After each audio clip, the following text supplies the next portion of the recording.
SUV का full form होता है स्पोर्ट्स यूटिलिटी व्हीकल, जिसका मतलब ये होता है कि प्रैक्टिकल गाड़ी जिसको आप कहीं पर भी किसी भी टेरेन पे लेके जा सको, जैसे आपकी इच्छा हो वैसे आप उसको यूज़ कर सको। बट क्या एक इलेक्ट्रिक एसयूवी उतनी प्रैक्टिकल हो सकती है? आज यही टेस्ट कर रहा हूँ मैं इस टाटा सिएरा इलेक्ट्रिक के ऊपर। कितनी कैपेबल है, कितनी फीचरिस्टिक है, कितने फीचर्स आपको ऑफर करती है, वैल्यू फॉर मनी है या नहीं है, कंफर्टेबल है या नहीं है लॉन्ग ड्राइव पे, हर एक चीज़ के बारे में बात करते हैं। चलिए स्टार्ट करते हैं इस वीडियो को। सबसे पहले मैं आपको यही बताने वाला हूँ कि जो मेरा ऑफ रोडिंग मैंने इस गाड़ी के साथ करी है वो एक्सपीरियंस कैसा रहा। अब सिएरा डॉट ईवी के अंदर आपको फ्रंट एक्सल में भी मोटर मिलती है, रियर एक्सल में भी मोटर मिलती है और चारों ही व्हील्स के अंदर पावर जाती है। तो प्रॉब्लम आपको कहीं आती नहीं है। इसमें मल्टीपल टेरेन मोड्स भी दिए हुए हैं। अगर आप पत्थर वाली ज़मीन पे चल रहे हो, अगर आप मड में चल रहे हो, आप स्नो में चल रहे हो, अलग अलग मोड है। आपने मोड चेंज करा, गाड़ी उसके हिसाब से अपनी पावर डिलीवरी को शिफ्ट करती है, ट्रैक्शन कंट्रोल अपना किक इन करता है और गाड़ी जो है वो निकल जाती है। मैंने मल्टीपल जगह पे इस गाड़ी को चलाया है, एक्सपीरियंस करा है। डीप मतलब ऐसे स्लोप पे लेके गया, ऐसे ऊपर इंक्लाइन पे चढ़ाई है मैंने, और ट्विस्टी रोड्स पे चलाया है। और जहाँ पर बहुत ज़्यादा स्लश था वहाँ पर भी मैंने इस गाड़ी को पुश करा इसकी लिमिट पे। इस गाड़ी ने बहुत अच्छी तरीके से हर मतलब जितने भी चैलेंजेस थे उसको फेस करा और गाड़ी निकल के आ गई। तो एक जो एसयूवी का ट्रू फैक्टर होता है कि किसी भी टेरेन से निकल के आ जाना और आपको आराम से लेके आना कंफर्टेबल तरीके से, तो वो टाटा सिएरा डॉट ईवी कर रही है। तो अब ये तो मतलब मन में कॉन्फिडेंस आ गया कि हाँ, एक इलेक्ट्रिक एसयूवी को लेके मैं ऑफ रोडिंग करने जा सकता हूँ। बढ़िया, यहाँ पर आप लोगों को ग्राउंड क्लियरेंस मिल जाता है 205 mm का, कोई परेशानी नहीं है, आराम से जाओ। व्हील बेस बहुत बढ़िया है। नेक्स्ट यही होता है ना कि गाड़ी के अंदर आप कितनी स्पेशियस है, किस तरीके से बैठे हो, कंफर्टेबल है या नहीं है। बहुत कंफर्टेबल है, आराम से यहाँ पर 5 लोग बैठ के ट्रैवल कर सकते हैं। फ्लैट फ्लोर वगैरह मिलता है और बाकी अंदर चल के मैं आपको बताऊंगा। बट पहले अभी मैं कुछ पॉइंट्स आपको गिनवा रहा हूँ, उसके बाद में ईवी है तो गाड़ी जो है वो फास्ट चार्जिंग सपोर्ट करनी चाहिए। 15 मिनट के अंदर इतनी फास्ट चार्जिंग के साथ में ये मतलब लाइक रेंज आपको दे देती है। 15 मिनट में 263 किलोमीटर की रेंज जो है वो आपको मिल जाएगी फास्ट चार्जिंग से, डीसी फास्ट चार्जिंग से। और उसके अलावा अगर आपके साथ में आप ट्रैवल कर रहे हो, कहीं बाहर जा रहे हो, आपकी मम्मा, वाइफ या आपकी सिस्टर आपके साथ ट्रैवल कर रहे हैं, अगेन लगेज काफ़ी ज़्यादा होता है गर्ल्स का यूजुअली जब वो ट्रैवल करती हो, तो 622 लीटर का सेगमेंट बेस्ट बूट स्पेस आपको यहाँ पर मिल जाता है। ओके, इलेक्ट्रिक टेल गेट तो है ही सही आपको। अब स्पेस के मामले में बढ़िया है, बूट स्पेस के मामले में बढ़िया है, कंफर्ट के मामले में बढ़िया है, ग्राउंड क्लियरेंस अच्छा है, ऑल व्हील ड्राइव कैपेबिलिटीज़ भी हैं कि आप कहीं पर भी इसको लेके जा सकते हो। बट अगर आपके साथ में बच्चे ट्रैवल कर रहे हैं तो उनका क्या ध्यान रखा गया है? बिल्कुल। गाड़ी को अपन दूसरा घर बोलते हैं, तो घर के अंदर लगा हुआ ये इंफोटेनमेंट सिस्टम है जिसमें आप जो चाहो वो कर सकते हो। जैसे सबसे पहले अगर आपको वेब ब्राउजिंग करनी है वो आप यहाँ पर कर सकते हो। अगर आपको अमेजोन प्राइम, नेटफ्लिक्स देखना है, यूट्यूब देखना है, वो आप यहाँ पर देख सकते हो। आपके बच्चों को गेम खेलना है तो गेमिंग कंसोल आप इसके अंदर कनेक्ट करके गेम खेल सकते हो। Dolby Atmos with Apple CarPlay, ये इंडिया की पहली ऐसी व्हीकल है जो आपको cinematic multi dimensional audio experience दे रहा है। इसके अंदर लगे हुए 12 speaker, JBL black surround sound system. अब इतना मतलब ऐसा लगता है आपको थिएटर के अंदर आप बैठे हो, वो वाली वाइब जो है वो इस गाड़ी के अंदर आती है और आप हर एक चीज़ को एंजॉय कर सकते हो। ठीक है, अभी लाइक आप इसके अंदर इंटरनेट कनेक्ट करो और सब चीज़ों को आप एक्सेस जो है वो कर सकते हो। यहाँ पर air console, game, RKDV, game demo, multiple चीज़ें जो है वो यहाँ पर दी हुई है। यूट्यूब इंस्टॉल है और भी आपको ऐप इंस्टॉल करने हैं तो आप यहाँ से जो है वो कर भी सकते हो। अभी तो ये सिर्फ 2 हैं, आप चाहें तो और भी इंस्टॉल कर सकते हो। तो ऐसे ही आप एक सेपरेट जो है वो आपके अगर बच्चे आपके साथ ट्रैवल कर रहे हैं ना, तो यहाँ पर बैठ के वो आराम से जो मज़ा लेना चाहे ले सकते हैं। आप अपनी जर्नी एंजॉय कर सकते हैं, वो परेशान भी नहीं होंगे। और ऐसा भी है कि वो पीछे बैठे बैठे अगर कहीं आपने रेस्ट लिया है तो 2 आपने गेमिंग कंसोल वगैरह ऐड कर लिए, 2-3, और यहाँ पर बैठे बैठे पूरी फैमिली आप गेमिंग एंजॉय कर सकते हो। कोई आपकी वेब सीरीज़ वगैरह एंजॉय करनी है तो वो आप यहाँ पर बैठे बैठे कर सकते हो गाड़ी के अंदर ही। अब मैं यहाँ पर आपको बैठ के बताता हूँ कि पीछे बैठना कैसा है। ठीक है, यहाँ पर सबसे पहले तो फ्लैट फ्लोर है, तो आप इजीली जो है वो पैर रख के तीनों ही पैसेंजर आराम से बैठ पाओगे। ठीक है, फिर शोल्डर रूम, हेड रूम और नी रूम, ये भी आपको सेगमेंट में बेस्ट मिलते हैं। तीनों ही हेडरेस्ट जो हैं वो एडजस्टमेंट फंक्शन के साथ में मिलते हैं। और यहाँ पर आपके पास में 2 कप होल्डर हैं। उधर अगर आप देखोगे तो आपके पास में ये सनशेड्स भी दिए हुए हैं। नीचे यहाँ पे 2 टाइप सी पोर्ट है और यहाँ पे 65 वॉट का पावर सॉकेट भी है। फ़ोन रखने के लिए प्रॉपर स्पेस भी आपको मिलती है। एंड सीट के पीछे भी मैगजीन रखने के लिए, फ़ोन वोन रखने के लिए अलग से मल्टीपल स्टोरेज जो है वो दिए हुए हैं। अब अगर मैं मेरी बात करूँ तो मेरी हाइट 5'10" है और देखो मैं काफ़ी आराम से बैठा हूँ। लाइक हेडरूम भी अच्छी है, बैक सपोर्ट भी अच्छा है, थाई सपोर्ट भी अच्छा है, और लाइक यहाँ पर जो ये सीट है, बैक सपोर्ट भी काफ़ी बढ़िया मिल जाता है। ये देखो, ऐसे आप सीट को रिक्लाइन करके भी आराम से बैठ सकते हो। एंड सीट्स भी काफ़ी कंफर्टेबल फील होती है। और देखो लेग रूम वगैरह भी जो है काफ़ी बढ़िया यहाँ पर दिया गया, मतलब ऐसा लगता है कि एक लॉन्ग व्हील बेस व्हीकल के अंदर आप बैठे हो। सेगमेंट का सबसे बड़ा पैनोरामिक सनरूफ आपको मिलता है टाटा सिएरा ईवी में। मतलब ये इतना बड़ा है कि पीछे आपका हेडरूम जो है वो ख़त्म हो जाता है और उसके बाद में भी पीछे तक जो है वो जा रहा होता है। और इसकी ओपनिंग देखो कितनी बड़ी है। मतलब अगर आप गाड़ी को कहीं अच्छी जगह पार्क करके फ़ोटो वगैरह शूट करना चाहो तो यहाँ से फैमिली के 2-3 मेंबर, मतलब लाइक प्रॉपर कपल और उसके साथ में एक छोटा बच्चा जो है वो खड़ा हो सकता है। इतनी बढ़िया स्पेस है, इतनी अच्छी ओपनिंग है। या कहीं पहाड़ों वगैरह पे जा रहे हो और इसका आपको ओपन करा है तो बढ़िया, मतलब अच्छी एकदम ठंडी ठंडी हवा का मज़ा जो है वो आप ले सकते हो इस गाड़ी के अंदर। अब जैसे मैंने गाड़ी को अगर डी में डाला, ऑटो पार्क असिस्ट पे क्लिक करा और यहाँ पर मेरे को गाड़ी को पार्क करना है। मतलब वो सर्च तो कर लेगी, बट अगर कई बार होता है ना कि मार्किंग वगैरह नहीं है तो आप ऐसे मतलब लाइक ऐसे सर्च भी कर सकते हो गाड़ी के साथ में।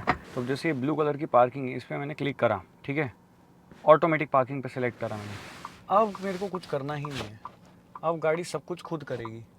ना मैं चला रहा हूँ, ना मेरा पैर ब्रेक पे, ये देखो, ठीक है, मेरे पैर भी दोनों दूर है।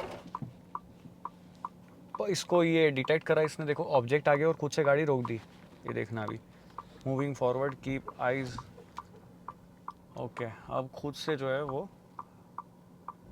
पीछे आ रही है। अब लाइक द थिंग इज़ कि इसने ऑब्स्टेकल को देखा और मेरे से पूछा कि क्या आपको चलना है आगे, कोई दिक्कत तो नहीं है। मैंने हल्का सा एक्सीलरेटर प्रेस करा था उस टाइम पे और गाड़ी जो है वो चल गई। और अब खुद से जो है वो ये पार्क हो रही है। तो जिस जगह पे मैंने इसको बोला था पार्क होने के लिए, वहाँ पर जाके सेल्फ पार्क जो है वो हो जाएगी। सपोज़ अगर मैंने गाड़ी कहीं ऐसी जगह पार्क कर दी कि उसको निकालना टफ है, आसपास वॉल है या कोई गाड़ी पार्क हो गई है, तो की फॉब से ही मैं गाड़ी को ऐसे आगे या पीछे कर सकता हूँ ताकि गाड़ी जो है मैं आराम से निकाल लूँ। और उसके बाद में जब गाड़ी रुक जाए, मतलब लाइक ऑफ कोर्स मैं ही रोकूंगा गाड़ी को, तो उसके बाद मेरे को बस डोर ओपन करके और गाड़ी के अंदर बैठ के चले जाना है। देखो ऑफ रोडिंग कर ले रही है, अंदर स्पेस बढ़िया दे देती है, बूट स्पेस भी बढ़िया प्रोवाइड कर रही है, फीचर्स आपको सारे मिल जाते हैं सेगमेंट बेस्ट, सेफ्टी फीचर्स में भी सेगमेंट बेस्ट है। अब बात आती है ड्राइवेबिलिटी की, कितनी फन टू ड्राइव है। 306 PS की पावर, 504 Nm का टॉर्क प्रोवाइड करती है। सिटी में और हाईवे में ओवरऑल चलाने में कैसी फील है, वाइब कैसी है, चलो वो चेक करके आते हैं। तो चलते हैं और अब हर एक चीज़ के बारे में बात करते हैं। सबसे पहले बात करते हैं कि ओवरऑल ड्राइवेबिलिटी कैसी है, ड्राइवर सीट पर्सपेक्टिव से कैसी कार फील होती है बैठते से। सबसे पहले ऐसा लगता है कि आप एक हाइटेड एसयूवी में बैठे हो और आपको प्रॉपर व्यूइंग एंगल वगैरह अच्छा मिल रहा है। ORVM IRVM से व्यू बढ़िया मिल जाता है, कोई दिक्कत नहीं है। कमांडिंग पोजीशन है, सीट हाइट ऊपर नीचे बहुत अच्छी तरीके से हो जाती है, वेंटिलेटेड सीट्स हैं। तो ओवरऑल एक, और स्टीयरिंग का मैंने जो एडजस्टमेंट है वो भी आप आराम से कर सकते हो, लाइक ऊपर नीचे आपको जिस तरीके से प्लेस करना है। फिर दोनों ही डिस्प्ले जो है वो बहुत बढ़िया तरीके से यहाँ पर दिखते हैं, सारे फीचर्स इजीली आप एक्सेस कर सकते हो। आप लाइक इकोनॉमिकली भी चीज़ें, सारी कंट्रोल्स हैं। बाकी adaptive cruise control, phone cut करना है, लेना है, वॉल्यूम कम ज़्यादा करनी, वो सारे कंट्रोल्स यहाँ पर मिलते हैं। ऑटोमेटिक हेडलैम्प, वाइपर, वॉशर के कंट्रोल्स भी इधर दिए हुए हैं। फिर टेरेन में लाइक मोड वगैरह हैं या जो आपके इको, नॉर्मल, सिटी मोड्स वगैरह हैं, वो सब यहाँ पर दिए हुए हैं फिजिकल बटन में। तो ये चीज़ बहुत अच्छी है। Auto hold function on off करना है, start stop button right side में, इधर नहीं है कि बच्चा वगैरह कोई ऐसे परेशान कर सके, आपको छेड़ सके। फिर यहाँ पर एक ड्राइव सिलेक्टर है, तो ये भी बहुत ईजी है। यहीं पे बैठे बैठे आप जो है वो आपको लाइक न्यूट्रल, रिवर्स ड्राइव जो भी करनी है आप कर सकते हो। कप होल्डर वगैरह जिस हिसाब से दिए हैं यहाँ पर भी आराम से आप कप रख सकते हो और ले सकते हो। तो अर्गोनॉमिकली मुझे सब चीज़ें ऑलमोस्ट सिमिलर, मतलब अच्छी लगी, सही लगी, कोई परेशानी ऐसा सच फील नहीं हुई।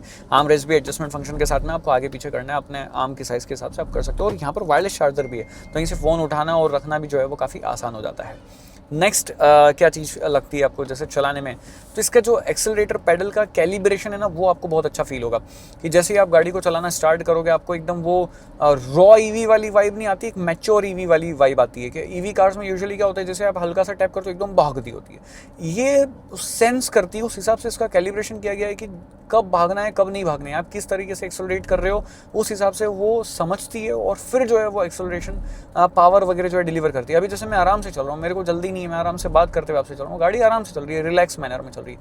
अगर मैंने टैप करा तो इसने सेंस करा with in a milli second एकदम गाड़ी लॉन्च होती है रॉकेट की तरह। और 0 to 100 किस तरीके से करती है ये एक बार आप लोग देख लो इस क्लिप में।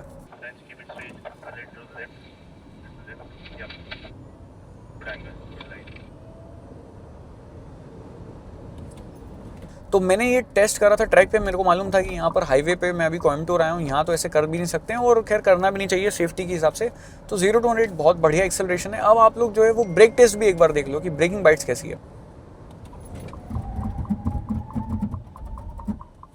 तो ये जो है वो ब्रेकिंग बाइट्स थी गाड़ी की कि आराम से, मतलब एक लेन में गाड़ी ने ब्रेक करा था और मतलब अगर स्टेयरिंग ऐसे आप लूज भी पकड़ोगे ना तो इधर उधर नहीं होएगा, गाड़ी एक लेन में जाके स्टॉप हो जाएगी। तो उस लेवल की मतलब लाइक स्टेबिलिटी है गाड़ी के अंदर, प्लांटेड फील होती है कार। और हाई स्पीड में भी जो है वो कार मतलब एकदम ऐसे अपने आप को स्टेबल रखती है। आपको ऐसा नहीं लगता है लेन आउट हो जाएगी, आपका कॉन्फिडेंस लूज हो रहा है। आप आराम से 120 पे भी टर्न वगैरह कर रहे हो या लेन चेंज कर रहे हो ना, पूरा कॉन्फिडेंस ऑफर करती है। एक तो क्या है कि बैटरी प्लेसमेंट नीचे होता है, ईवी कार्स में सेंटर ऑफ ग्रेविटी काफ़ी लो होता है, तो गाड़ी स्टेबल होती है। और लिटरली इसका कैलिब्रेशन भी ओवरऑल मतलब उस लेवल का दिया हुआ है कि हाँ आप हाई स्पीड पे भी चलाओगे आपको मज़ा आएगा, आप फील करोगे, एंजॉय करोगे आप, ठीक है। वो ईवी कार में ये सब चीज़ें होना मतलब थोड़ा सा मेरे को यूनिक लगता है, थोड़ा सा मज़ा आता है कि यार चलो मतलब इतनी इस लेवल की चीज़ें जो है वो कंपनी ने दे दी। अब यहाँ ये देखो ब्लाइंड स्पॉट डिटेक्शन फंक्शन, इसमें भी येलो, रेड और ग्रीन मार्क है।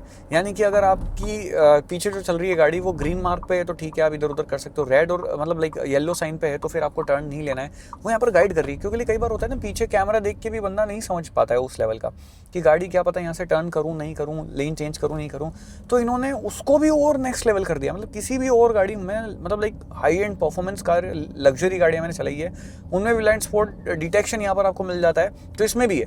बट ये ब्लाइंड स्पॉट कैमरा आपको जो डिस्प्ले मिल रहा है उसमें ग्रीन, येलो और रेड मार्किंग, ये बहुत ही कम गाड़ियाँ होगी ओवरऑल वर्ल्ड में जो ये सब चीज़ें आपको प्रोवाइड कर रही हो। और उसमें अपनी made in India Sierra EV है। सिटी में चलाने में बढ़िया है, मतलब ऐसे ख़राब रास्ते वगैरह आते हैं ना तो एकदम ग्लाइड करते हुए निकलती है, रोड पे ऐसे चलती है तो अच्छा लगता है आपको कि हाँ ठीक है एक बढ़िया भारी गाड़ी में चला रहा हूँ जहाँ पे ख़राब रास्ते वगैरह होंगे, कोई परेशानी सच नहीं आएगी अगर वहाँ से निकल गई तो। एक सॉलिड बिल्ड क्वालिटी वाली फील जो है वो गाड़ी के अंदर है यार। साउथ की बात ही लगे, वो ट्रैक्टर वालों ने इंडिकेटर दे रखा है यार। बाकी ये दोनों स्क्रीन में ब्राइटनेस वगैरह बढ़िया है। एसी की क्वालिटी मेरे को तो मतलब लाइक सही लगी, क्योंकि यहाँ पर क्लाइमेट भी नॉर्मल है। बट एकदम मैं भयंकर गर्मी में चलाऊँगा अभी नॉर्थ में, जब वहाँ पर अगर मेरे को मौका मिला कि जहाँ पे बढ़िया 40 अपने 45 डिग्री के आसपास जाता है तब मैं आपको और बता दूँगा। बट स्टिल वेंटिलेटेड सीट वगैरह और ऐसे कोई परेशानी एसी की जो है वो कभी टाटा की गाड़ियों में यूजुअली मैंने देखी नहीं है। और ये तो ईवी है, मेरे को लगता नहीं कि कोई इशू होगा इसमें। बढ़िया कूलिंग वगैरह जो है वो कर देती है, ड्यूल जोन क्लाइमेट कंट्रोल। सबसे बेस्ट पार्ट लगा मेरे को इसका म्यूज़िक सिस्टम। एक तो ईवी में बाहर की नॉइज़ आती नहीं है, इतना साइलेंट केबिन होता है, और यहाँ आप म्यूज़िक सिस्टम अगर बढ़िया अलग लेवल दे दो मज़ा ही आ जाता है। और इस सेगमेंट में इससे बढ़िया कोई दूसरी गाड़ी म्यूज़िक सिस्टम आपको प्रोवाइड नहीं कर रही है, ठीक है। मतलब है ही नहीं कोई कि जिससे मैं बोलूँ कि हाँ उसका 19 है और इसका 20 है। ये बेस्ट है, ये मतलब लाइक सेगमेंट अबाव जो है म्यूजिक सिस्टम की क्वालिटी आपको दे रही है। EV power kicks in yo 110 cross, पता ही नहीं चलता है स्पीड का कि कब कहाँ कितने नंबर्स पे पहुंच गई है। और फिर आपको अगर ये ऐसे बढ़ाना है रीजन वगैरह, आप सिटी में चल रहे हो तो वहीं पे पैडल शिफ्टर यूज़ करके आप बढ़ा सकते हो। 4 लेवल रीजन में इसमें मिलता है 0 1 2 3 ऐसे पूरा ख़त्म हो जाता है, फिर 1 2 3 ऐसे। तो मैं 1 पे रखता हूँ यूजुअली इसको, और ये लगा दिया मैंने क्रूज़ कंट्रोल 80 की स्पीड पे। अगर आप ध्यान रख के बहुत आराम से अगर लॉन्ग ड्राइव वगैरह करने का प्लान कर रहे हो ना तो आप अच्छे से सोच के चलाओ इस गाड़ी को। तो मेरे को ऐसा लगता है कि अराउंड 480 किलोमीटर से 500 किलोमीटर जो है वो आप इसको चला सकते हो, जिस हिसाब से ये गाड़ी बिहेव कर रही है। अब मेरे चलाने जैसे मत चलाना, क्योंकि अभी अगर मैं अभी बताऊँ ना, वो 92% बैटरी और 435 की रेंज बताया, 434 हो गई, चलो ठीक है। तो तब भी अगर आप इसको कैलकुलेट करोगे तो अराउंड 470 480 के आसपास जा रहा होगा। और सिटी मोड में हूँ मैं अभी, अगर इसको इको मोड कर दूंगा देखो 447 की रेंज तो हो गया। तो वैसे ही है कि लाइक अगर आप ढंग से प्लान करके चलाओ तो उस हिसाब से फिर आप इतनी रेंज जो है वो इस गाड़ी से निकाल सकते हो। बाकी अगर आपको घर पे ही चलानी है, आसपास ही कहीं जाना है 100-200 किलोमीटर, फिर तो आप स्पोर्ट्स मोड में चलाओ, जो मस्ती करनी करो, वापस घर लगा देना, आपको चार्ज में कोई दिक्कत नहीं है। और कभी ऐसे बाहर भी जाना है 200-300 किलोमीटर, ठीक है, अब चले गए मस्त घूमते फिरते भगाते हुए स्पोर्ट्स मोड में एंजॉय करते हुए। फास्ट चार्जिंग तो सपोर्ट करती है, 15 मिनट फास्ट चार्जिंग दे दी, 263 की कंपनी रेंज दे रही है, तब भी मतलब लाइक आपकी आराम से गाड़ी 200 से 200-250 किलोमीटर के आसपास आप चला लोगे। अगर निकालनी होगी तो 250 चलाओगे, नहीं निकालनी होगी तब भी 200 किलोमीटर तो आपकी चली जाएगी। तो और क्या चाहिए आपको? अगर इतनी गाड़ी चल रही है तो फिर तो इंडिया में कहीं पर भी लेके घुमा जा सकता है गाड़ी को। और फास्ट चार्जिंग सपोर्ट करनी चाहिए, वो ये गाड़ी कर रही है। बाहर की नॉइज़ वगैरह सच कुछ ऐसे आती नहीं है अंदर, मतलब साउंड इंसुलेशन वगैरह बढ़िया यूज़ करा है जिस प्राइस पॉइंट पे आती है उसके अकॉर्डिंगली। HUD आपको मिल जाता है, ये गेमिंग कंसोल वगैरह ये सारी चीज़ें आपके मतलब बच्चे वगैरह या जो आपकी घर के लोग हैं वो बहुत आराम से इसको यूज़ करेंगे और वो एंजॉय करेंगे गाड़ी को, कि आप अपनी ड्राइव कर रहे हो, बिजनेस कॉल वगैरह चल रहे हैं, वो वहाँ पर बैठे बैठे अपना सब जो है वो अपना कान में हेडफोन वगैरह भी लगा के उससे कनेक्ट करके और सब मतलब पूरा मज़ा ले सकते हैं। थिएटर बना सकते हैं गाड़ी को, गेमिंग रूम बना सकते हैं। तो वैसे आपके बच्चे या जो आपकी फैमिली मेम्बर होंगे वो भी बड़े खुश होंगे इस गाड़ी से। ब्रेकिंग बाइट्स आप लोगों को पता चल गया, रेंज मैंने आपको बता दी गाड़ी के अंदर, ओवरऑल किस हिसाब से गाड़ी कैसी चल रही है, बिहेव करती है, प्लांटेशन वगैरह मतलब एकदम प्लांटेड रहती है। फिर दूसरा जो है आपकी हाई स्पीड स्टेबिलिटी गाड़ी की अच्छी है, सस्पेंशन सेटअप बढ़िया है, मतलब ईजिली जो है वो सारे सरफेस से ख़राब रास्तों से टेकल करते हुए निकल जाती है। मेरे को काफ़ी प्रैक्टिकल फील हो रही है ये गाड़ी कि हाँ ठीक है, मतलब अब एक ऐसी एसयूवी आ गई जो ऑफ रोडिंग वगैरह भी आराम से कर रही है, ख़राब रास्तों वगैरह में आप जा सकते हो, कैंपिंग वगैरह करनी है पहाड़ों में लेके जा सकते हो, रेंज अच्छी मिल रही है, लॉन्ग ड्राइव ट्रिप प्लान कर सकते हो, कंफर्टेबल है, हाइटेड है, और एक कंप्लीट पैकेज लग रहा है मेरे को। 26.5 लाख रुपए का एक शोरूम प्राइस पे ये गाड़ी आ रही है, जो कि एक फ्यूचरिस्टिक कार है और हर एक चीज़ जो है वो आपको इस गाड़ी के अंदर मिल रही है। तो डे टू डे लाइफ में यूज़ करनी हो या बाहर जाना हो, टाटा सियरा ईवी एक बार आप लोग जो है वो चला के देखो, मज़ा आएगा आपको। ये था मेरा फर्स्ट ड्राइव इंप्रेशन। ओवरऑल मेरे को तो मतलब एक इलेक्ट्रिक एसयूवी अगर लेनी है तो मैं सियरा को कंसीडर कर सकता हूँ, ये मेरा ओपिनियन है। बाकी आप लोग भी एक बार टेस्ट ड्राइव वगैरह लेके अपना हिसाब से आप देखो, अगर कुछ डाउट हो, क्वेश्चन हो, आप नीचे कमेंट कर सकते हैं। मिलते हैं नेक्स्ट वीडियो में। Till then guys, please drive safe, ride safe.